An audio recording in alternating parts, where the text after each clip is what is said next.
So,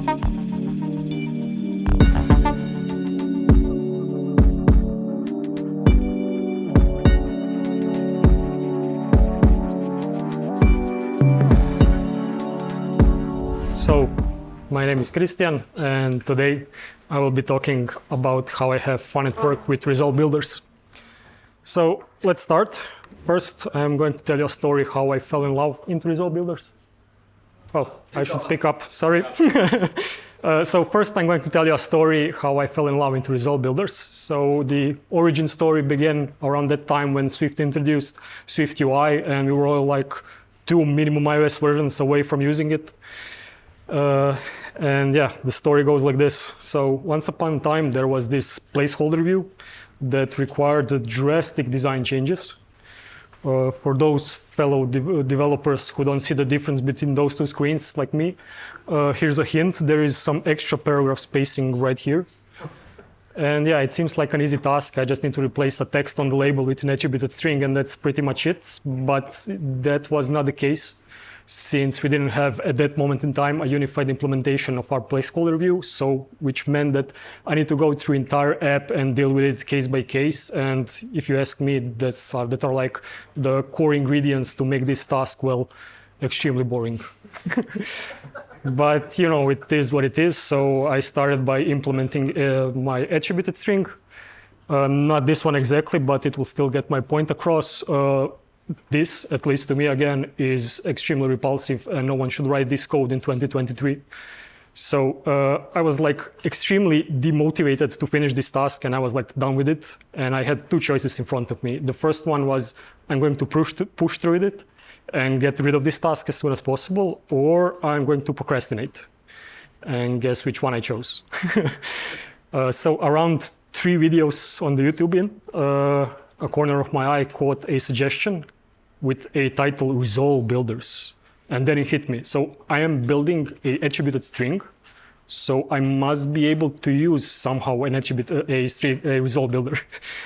And then I figured, well, there is a third option here. I don't have to push through boring tasks. I don't have to procrastinate. I could have fun while working on the boring tasks. And that's exactly what I did. And I thought I had this original idea that nobody has ever thought of. I thought nobody ever built attributed strings with resolve builders. And after, I guess, around 3 seconds, I already found 3 different implementations on the GitHub. So what I did is I just picked one that was most appealing to me. And what I did is I basically rewrote the parts that were interesting to me. And the end result is shown this on the slide. Like, look how beautiful this is. Like when I wrote this code, I was like extremely overwhelmed by a sense of accomplishment. Like in the retrospective, at the end of the day, I didn't waste my day on a boring task. I had fun at work. And this is the reason why today I'm going to teach you how you could build your own result builders. And the example I'm going to use is we're going to build at least what I think is the most simple one, a string builder. So let's jump right into it. In order to implement your own result builder, well, string builder, first you need to define an enum called string builder and annotate it with a result builder keyword. You're probably wondering why it's an enum. Well, all the functions of result builder are static, so initializer won't make much of a difference here. And after you annotate your string builder with this result builder keyword, compiler will tell you right away, hey, you need to at least implement this build block function. This build block function takes as an input, well, in our case, a variadic number of strings and returns, well, another string. And you can think of this function as a reduce function for your component sequence, sorry.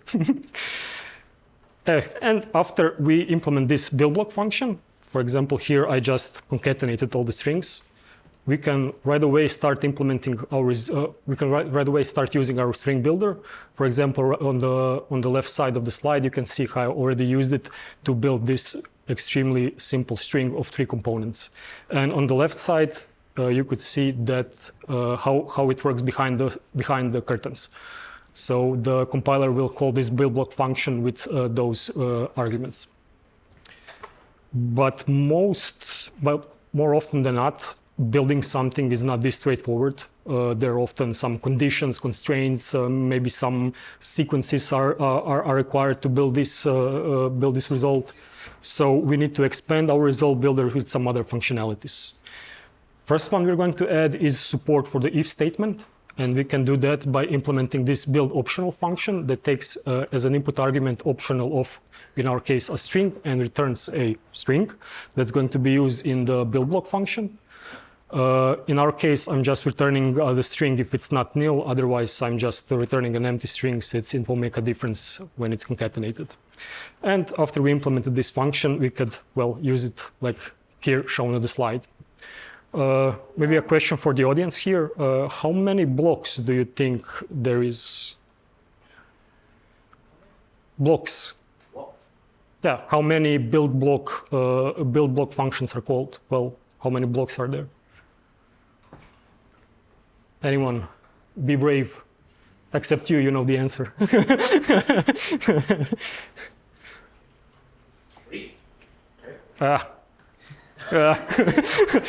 Yeah, not really. There are two blocks here. So we have the most outer block and the nested one inside the if statement.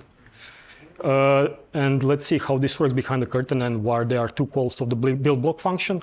Well, first, compiler will, for you, define a optional variable called, for example, partial component. And if our if expression evaluates to true, then it's going to initialize it by calling a build block function or on our nested block inside our if statement. And of course, at the end, there is a final build block function call that has an argument for, well, the first string and the partial component and at least the second string.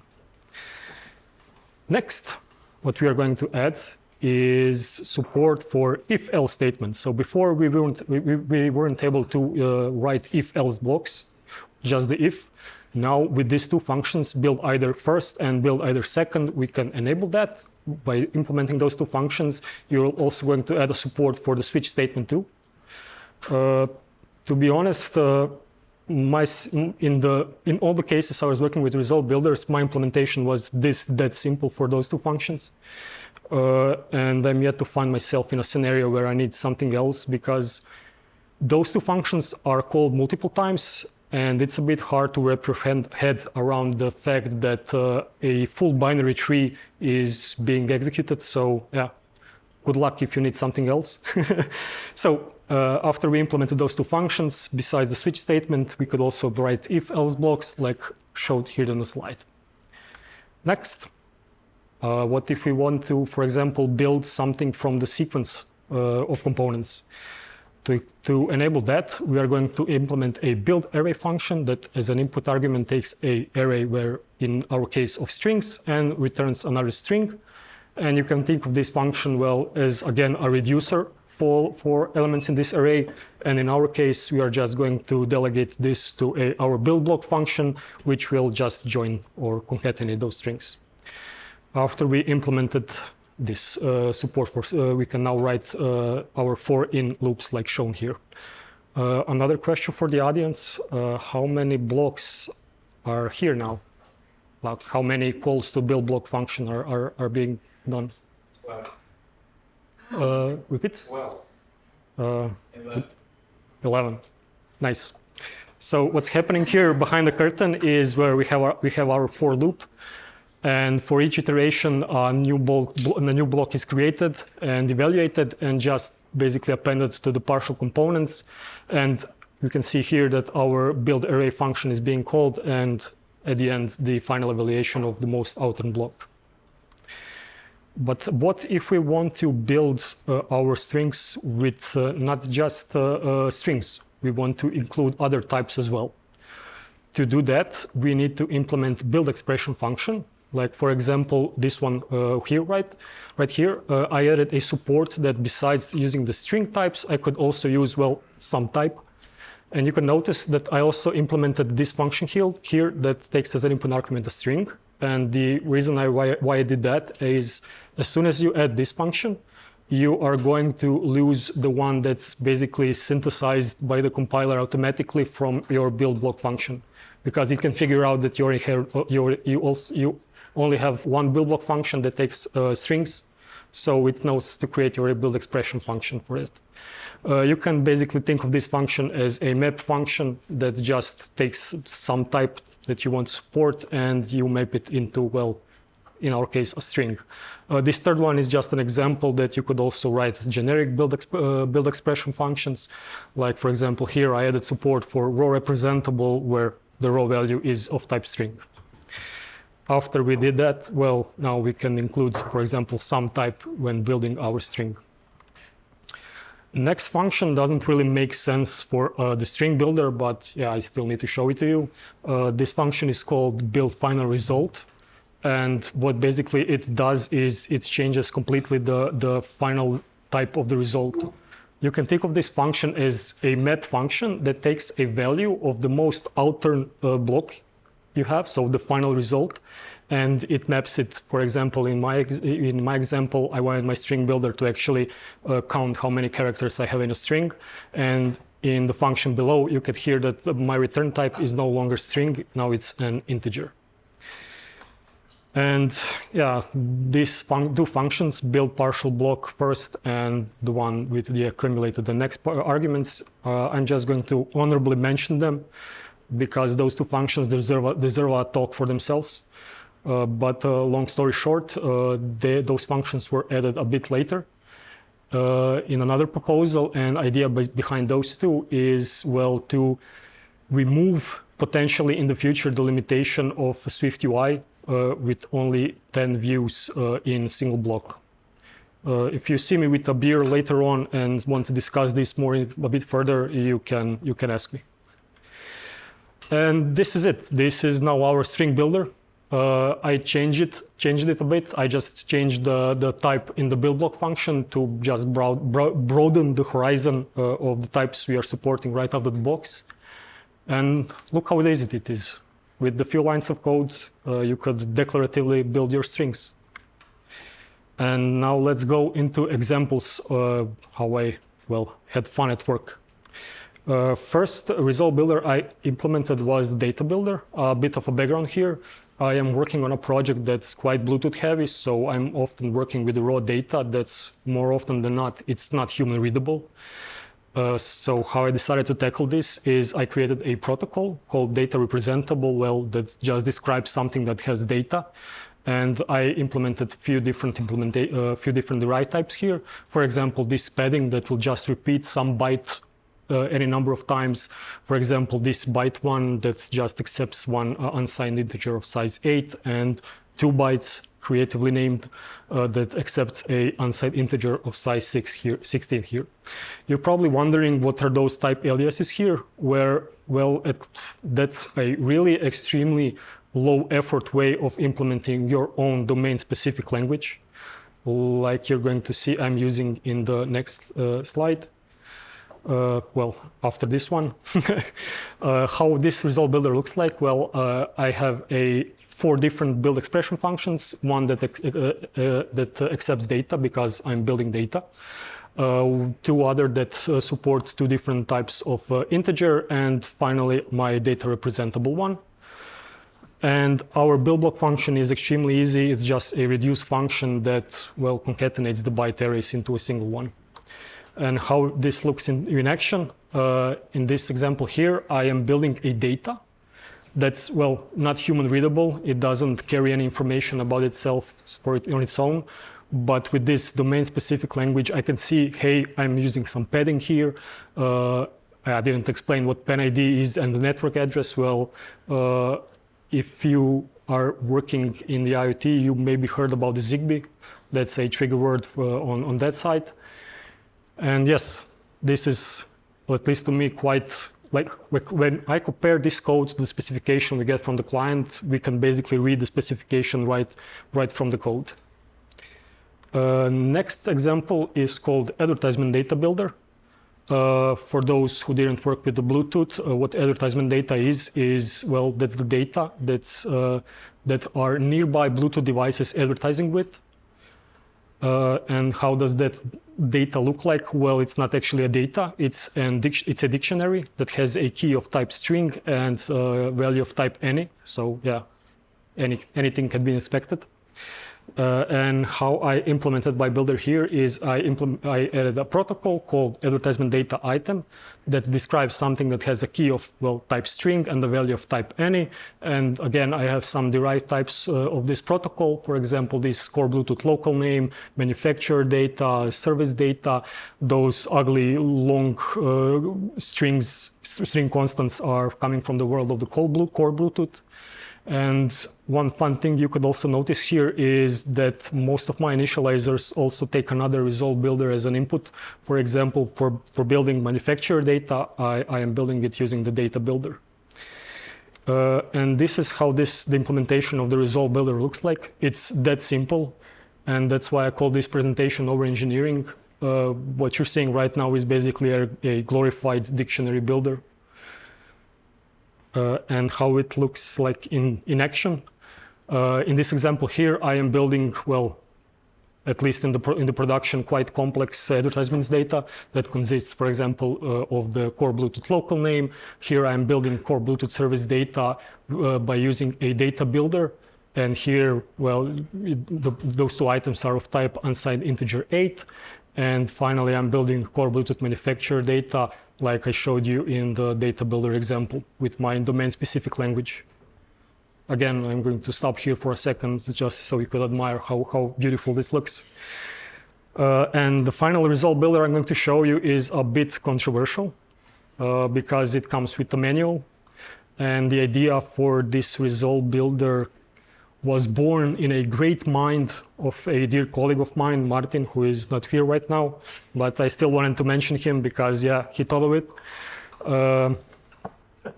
It's something I like to call async await for poor people, because the idea was born at the moment, at the time when Swift introduced async await, and we were like really into it, but yeah, we didn't support it yet, and we wanted to write the code like that.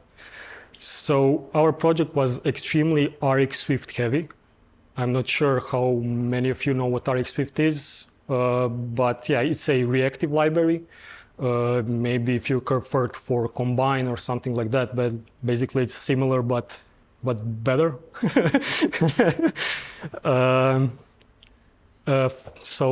Yeah, and those functions you can see on the screen are coming from the reactive world. For example, this concat operator, that what it does, it just takes those reactive sequences, pipelines, and concatenates them into one big one. So what's happening here is we have two build expression functions. One is a generic that takes a observable, basically a publisher of any type, and just maps it to void because we are erasing everything into the same type. And we have this one that's a generic one also, but it's a generic one that takes any primitive sequence type. So if you worked with Rx Swift, you know the primitive types are maybe, completable, single. So we have support for that. Our build block function is again also that simple. We are just concatenating all the sequences, and our build final result here is just ignoring all the output events. And when all the sequences have completed, we are just producing one event that, well, the sequence has finished with its work. But we didn't stop here because, well, we wanted to also work with Swift UI, but we couldn't. So I implemented my for each for this result builder. I created a custom primitive sequence type called for each that takes sequence of items, and the result builder, again, like I showed you on the slide before, and what it does is, again, it's just concatenating all the blocks that are being created in the for each loop. But yeah, unfortunately, we didn't stop there. The client said, hey, if some of the sequences error out, you need to provide a fallback. So yeah, intuitively, I said, I need a do catch. It's a must-have. So what we have here is another primitive sequence type called do that has a catch block here, and both blocks can be described with another result builder, well, the void sequence one. And the implementation, again, is that simple. I'm just executing the do part, and if it's throwing an error, I'm just catching it and proceeding with the catch block. but unfortunately, I still needed more. One thing I a bit don't like about result builders is they don't have early return, but with this now we do. So I created a guard primitive sequence type that accepts a condition and an else block. And well, if the block evaluates, the condition evaluates to false, I'm throwing an error. This error is being actually catched in the build final result function. I didn't show you that because I wanted you to think that my code is pretty, and it looked prettier that way. And finally, after all this, now we are able to write a reactive code that, well, kind of looks like async await just for poor people. What's here happening is, for example, here at the beginning, I'm evaluating some, well, random, and you can see that I can either return for example, a primitive type like completable, or maybe I could fall back to observable. Yeah, there is also support for each. Do catch with the catch that has a symbol, well, the 2 dots. That's why it's called for poor people. Yeah, I'm going to leave this slide 2 more seconds just in case if you want to like gasp. Yeah. In conclusion, well, at least in my opinion, result builders are awesome. And I need to say it twice. I really, really, really love result builders. To me, they are really an eye candy. When you compare it to the slide like I had for attributed string, that's like really disgusting. You can write like really, really, really pretty code with it, and most of all with some easy. They're quite easy to implement, and with some really, really low efforts, there are some huge gains in your code base. And now I am open for questions. Shoot. In your result builder, those function names, are those keywords, or you just name them like you wanted? Like those build block, build expression, those name of the functions? No, those functions are predefined by the Apple. So they are from the Apple APIs for result builders. Okay, so once you put annotation on them, you get them. Yes. Okay. Another question. How do you handle the onboarding of new people on this syntax? Like I said, that's the reason why this result builder is controversial, because it comes with its own manual. Like you need to read the manual to use it. But to be honest, people are quite enthusiastic to onboard on something like this because it's innovative, it's wild, and yeah, you could have fun at work with them. Shoot. You mostly emphasize the advantage of that they are beautiful, you love them, etc. But did they really save time when developing the project or something like that? My response to that is it depends on a type of a person you are. For example, I can't implement boring tasks. Like I will procrastinate until there is a deadline that's so close that I can't even make it. Like I will wait that long.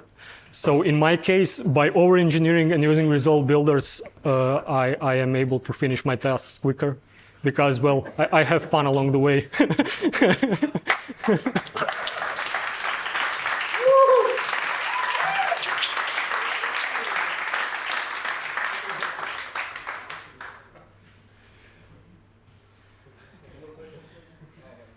Shoot. Did you try to show this outside of the project, outside of the company, because I don't know, on GitHub to the people or something? Their response. Like I said, this is the first time I actually showed this last result builder to the public, because yeah, it's still that controversial. I don't see a real purpose in the real world for this. It's just so we can have fun at work. But as soon as I get the idea that doesn't exist on GitHub, I will definitely add it. But for now, I think I'm beaten by basically everyone.